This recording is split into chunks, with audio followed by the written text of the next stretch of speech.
Lungterok. The 6 stones, where the progenitors and forebears of the stone people were born out of the womb of the earth.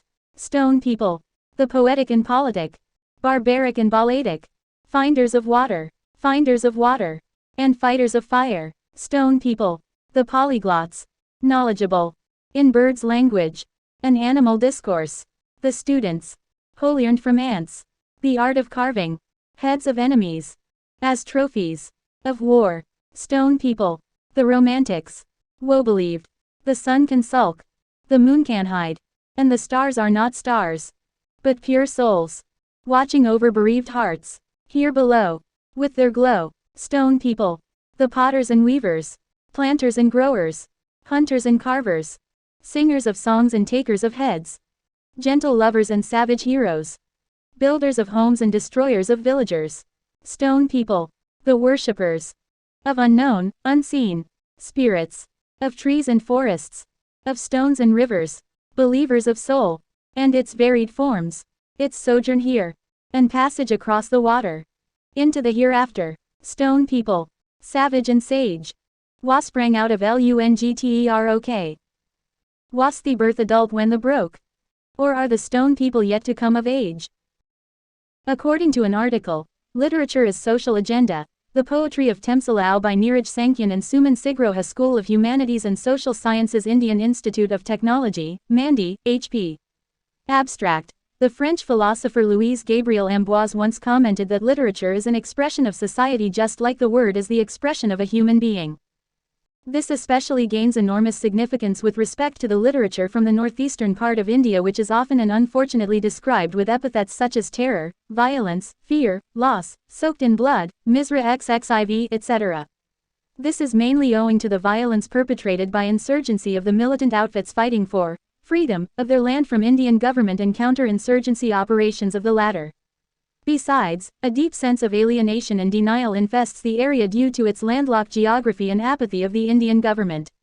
The endangering of the traditional indigenous culture in the face of invasion of an alien culture marked by modernity and globalization coupled with the gross misrepresentation of the heterogeneous character of the region under the erroneous homogeneous Northeast label further adds to the woes of this region.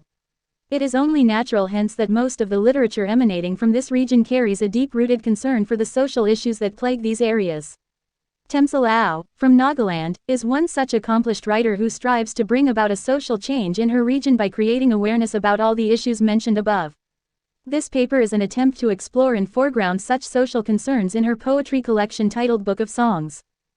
Keywords: Northeast, culture, modernization, identity, folk traditions, society. According to the French philosopher Louise Gabriel Ambroise, literature is an expression of society just like the word is the expression of a human being.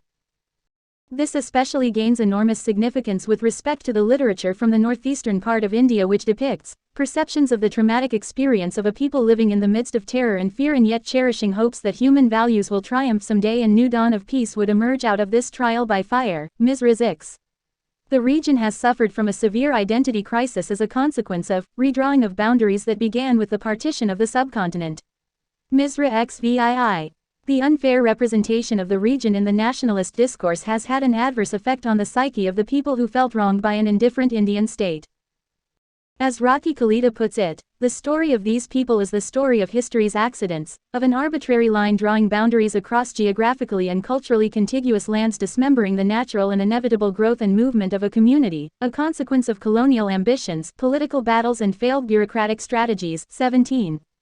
The fear of losing identity and of being ignored by the mainland gave rise to a false sense of nationalism that transformed into insurgency, thus creating a perpetual cycle of terror and violence. According to Ved Prakash, in India's northeast, insurgency is an ethno-cultural phenomenon, in the sense that perceiving their ethnic identity threatened, they seek political power to preserve it. 33. The Indian government, instead of looking after the concerns of its marginalized people empathetically, has played the role of an oppressor so far through its repressive policies and draconian acts such as the Armed Forces Special Powers Act that has further aggravated the alienation of the crisis-ridden region. As Grace Pelly puts it in State Terrorism, the rationale for AFSPA is that the armed forces need special powers to prevent terrorist activity in the region and to contain independence movements. In practice, however, the police and the military forces use the powers and immunity that AFSPA grants to deal with ordinary matters of criminal justice. This highlights that increased powers given to state actors results in increased violence against civilians, fueling a mutual distrust. 124. The insurgency and violence coupled with the endangering of the traditional indigenous culture in the face of invasion by an alien culture marked by modernity and globalization, coupled with the gross misrepresentation of the heterogeneous character of the region under the erroneous homogeneous, Northeast, label further adds to the woes of this region.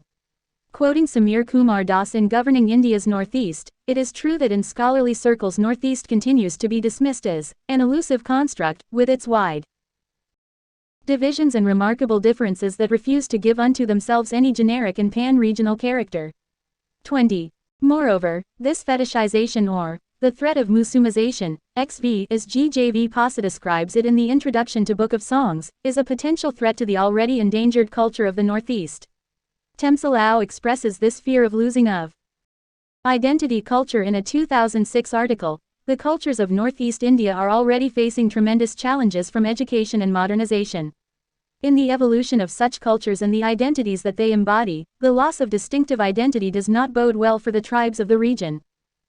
If the trend is allowed to continue in an indiscriminate and mindless manner, globalization will create a market in which Naga, Khasi or Mizo communities will become mere brand names and commodity markers stripped of all human significance, and which will definitely mutate the ethnic and symbolic identities of a proud people. 7th, this paper aims to read the poetry of Temsula in the light of these concerns that plague the region and explore how she uses her poems with a motive to revive and vindicate a culture under threat of being lost forever. The paper analyzes the role that Temsula plays, using the medium of her poetry, in resurrecting a history lost for want of documentation and fortifying a culture fast losing its moorings to commercialization and becoming alien in its own land. In this manner, the paper also looks at the reworking of the oral traditions of the Ao Naga culture in her poetry as a means of invoking the past as a collective cultural memory and making meaning of it in the 21st century for the individual listener, Naidu making storytelling work. Temsula is a poet, writer and ethnographer besides being a retired professor of English from Northeastern Hill University. Besides being hailed as one of the major literary voices from the Northeast India, she has also proved to be a successful administrator as director, Northeast's own cultural center, as she tried her best to get the cultural richness of Northeast recognized at the national level. She has also been instrumental in the construction of the Heritage Museum at Shengyu village in Mon district of Nagaland, Ao, once upon a life, 210. As an ethnographer, she worked on the oral tradition of her own community, Ao Naga, studying and recording their myths, folktales, rituals, traditions and belief system, which was published as the Ao Naga Oral Tradition. Her writings are replete with images and themes from Naga folk culture. As a representative of her people, she infuses in her poetry the voices and concerns of her people in her land. Referring to the poet in the introduction to the Book of Songs, Prasad remarks that she searches for the past that has disappeared into the mists of time, for it is in the very unrealizability of that history that her people's troubled present arises. XIV. All her poetry collections bear the word songs in their titles, which is reflective of the oral tradition her poetry is rooted in. Poems or songs in oral cultures, and Temsula sees herself as a Naga woman poet in search of tradition. Prasad XVII. She makes her intentions clear in the introductory poem of her first collection titled Songs That Tell, songs which sometimes imitate greater bards to indicate similar response to corresponding chords. Songs dedicatory, 14-20. The poet in this free verse refers to her ancestors as the greater bards, whom she wishes to emulate in order to continue the tradition of her community.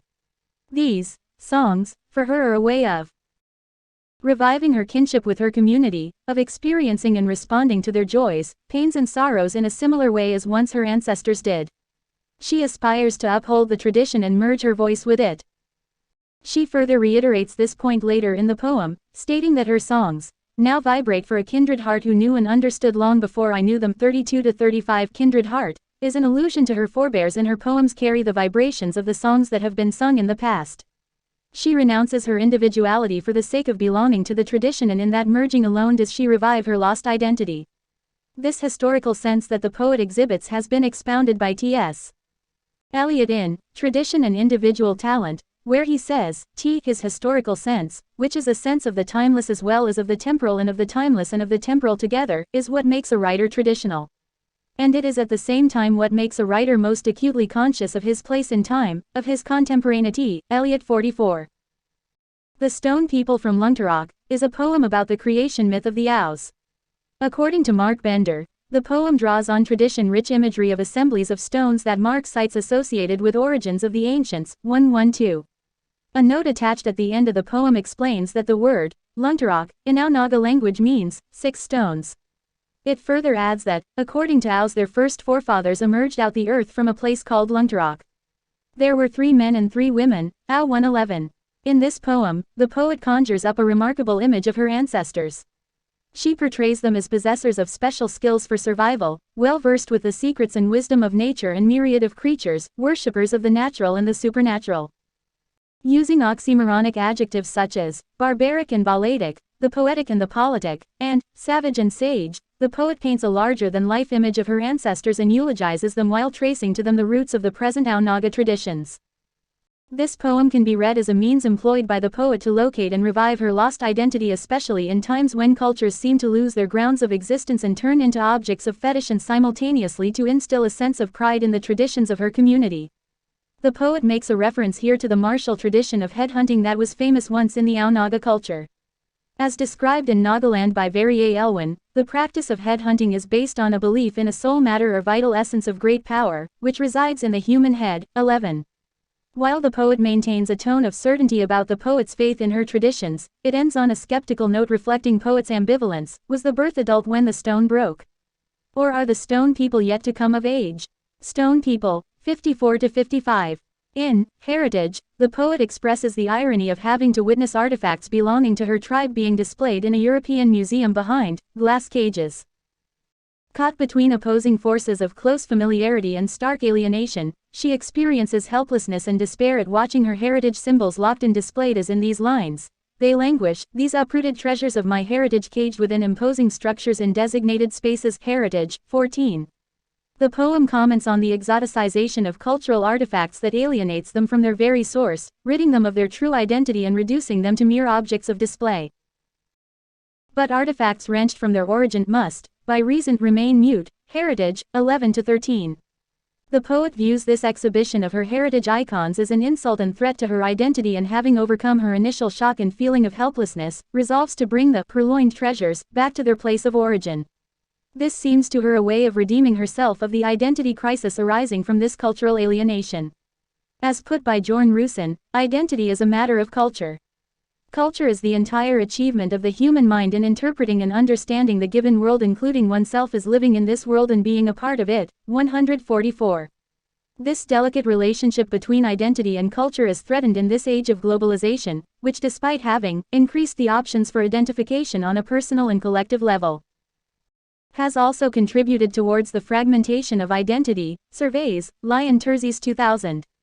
The poet, through her poetry, attempts on a personal, and eventually a collective, level to revive the lost identity of her tribe by creating awareness about her cultural roots.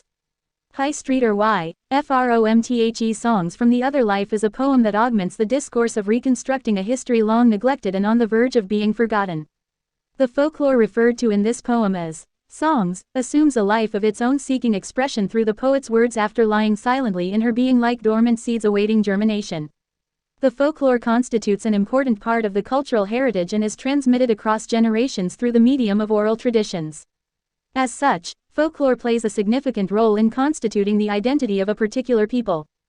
As stated by Dr. Soman Sen, when we talk of ethnospecificity of culture including folklore, we come to a related issue of cultural identity, which is in sharp focus in culture and politics of Northeast India for last few decades. The important connection between identity and folklore can never be denied. Since the relationship between members of a group, or of a community, determines the collective identity, folklore is the most important source of its construction, articulation and perpetuation. This is because it prepares the cultural symbols, the essential features of an identity system.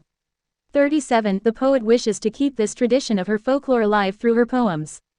As discussed in the poem, Songs Dedicatory, she holds the tradition high above her individual self, which becomes a medium for the tradition to continue being passed from oneself to another. The generations passing the traditions change, and so do the words which carry them, as each generation invents a new parlance to suit its needs and tastes. However, the song remains the same. They now resonate in words of new discernment to augment the lore of our essential core, history. 9-13 In another poem titled, My Hills, the poet laments the loss of peace and verdure in her region. She reflects upon a sense of alienation that haunts her in the present and a longing for the bygone days. The poet draws on natural imagery to depict the once paradise-like state that prevailed in the region, marked by lines such as, and happy gurgling brooks, 6 the seasons playing magic on their many splendored sheen, 11-12 and, the hills echoed with the wistful whispers of autumnal leaves, 14-16. However, the last 3 paragraphs bemoan the plight of this region, which having lost the serenity of the yesteryear has become synonymous with political turmoil and social unrest. Expounding the trouble in the Northeast, Sue Baumick says, the Northeast has been seen as the problem child since the very inception of the Indian Republic. It has also been South Asia's most enduring theater of separatist guerrilla war, a region where armed action has usually been the first, rather than the last, option of political protest, XIV. Referring to the violence in the valley, the poet says, Butto I no longer know my hills, the bird song is gone, replaced by the staccato of sophisticated weaponry. My Hills, 19-23 In, The Old Storyteller, Temsula reiterates her role as keeper of her cultural heritage. I have lived my life believing storytelling was my proud legacy, 1-2. Using flowing free verses, the poet starts out on an enthusiastic note, acknowledging the responsibility that she shoulders of keeping her tradition alive. The poem begins in a casual style, talking about how the poet inherited the legacy of storytelling from her grandfather and sidles gradually into its theme without much fanfare. A note appended to the poem explains the origin of the oral tradition of the Aonaga community. It maintains that in ancient times, the tribe possessed a script which was displayed on a hide for everyone to read and learn. However, a dog one day accidentally swallowed the hide and so the script was lost forever. Since then, the people have retained every aspect of their lives through the oral tradition. Ao 240. The poem makes reference to the traditional myths about creation of the tribe and commonality of humans and animals. However, the tone turns apprehensive toward the end of the poem as the poet laments the new generation's disbelief in the cultural history of the tribe. The rejection from my own has stemmed the flow and the stories seem to regress into unreachable recesses, 47-50. However, despite the despair of witnessing her tradition fade, the poet perseveres in resurrecting her legacy through her poetry. Nowhere Boatman is based on the Aonaga myth, according to which the boatman is paid some coins to sail the souls of the dead from the land of the living to the land of the dead, where they can continue their afterlife journey. Ao 245. The title, Nowhere Boatman, is a paradox, as one expects the boatman to lead the way. However, prefixing the nowhere defies the very sense of direction it generates. The argument in the poem proceeds in a discursive manner, with the boatman counter-questioning his passengers and rejecting their answers one by one, as in the following lines. They even ask me how old I am, as if knowing my age has anything to do with their being on my boat for their last ride. I shall send the pesky souls to the tree stump whose belly is now my boat, to tell them how old is old. 6-10, 20-23. Through her ingenious craft, the poet manages to trace the origin of the tradition to nature itself and express the existential dilemma with apparent ease, as in these lines. Anyway, what has age to do with dying, and of what use this irrelevant knowledge when they are already pledged on a one-way journey to their destiny? 24-28 The tone of the poem turns somber towards the second half, with the poet empathizing with the insignificant existence of the boatman. The boatman turns skeptical about his own role of ferrying the dead to the afterworld and wonders if he'd ever be redeemed himself. It is worth mentioning that the poet is not a blind supporter of her traditions and is candid about criticizing certain practices which have lost relevance in the modern times or are simply vainglorious. In The Spear, the poet depicts the innate cruelty and predatory instincts of a hunter who mindlessly throws a spear at a moving figure which turns out to be a doe in process of giving birth to a calf. Realizing his mistake, he is struck by remorse and fear lest any harm befalls his yet unborn child. This poignant narration tells of the evil of hunting and the havoc it causes to the natural world. Recognizing this devilish instinct in his mind, the hunter says, "For now I knew it was not the spear alone that caused it all." 67-69. Similarly, Trophies exposes the inhumanity of the infamous Naga custom of chopping of the heads of slain enemies in warfare and displaying them publicly as symbol of bravery and social status. Ao 284. The poem is a feminine counter-discourse in the voice of a Naga woman who laments the bloody tradition that renders the Naga men intoxicated by wine and conceit completely oblivious of their familial responsibilities. The study reveals that Temsula is a poet who writes to give voice to her community. In the words of Preeti Gill, people whose history and civilization had been pushed into the margins took up the task of recreating their past and reinventing tradition as part of the nationalist agenda of identity assertion. Narratives of lived experience writing the Northeast. Temsula is one such artist who writes with an innate responsibility to preserve her oral tradition that she as a tribal has inherited from her forebears. Her poems reflect a deep concern for the changing social scenario, especially in the face of the winds of change that appear to threaten the roots linking her with the tradition. Her poetry is an endeavor to revive a lost identity by reworking her cultural legacy and making it relevant for the new generation. By doing this, she also aims at redrafting the violent-ridden image of the Northeast and portraying her region for the wealth of cultural history it possesses. In her own words, the Northeast is so beautifully varied. It is like the different hues in the rainbow. Each of the 7 states in the region brings out a different flavor. I think one should do justice in portraying these various flavors through their writing. That is what I try to do with regard to my state, an E-Lit review.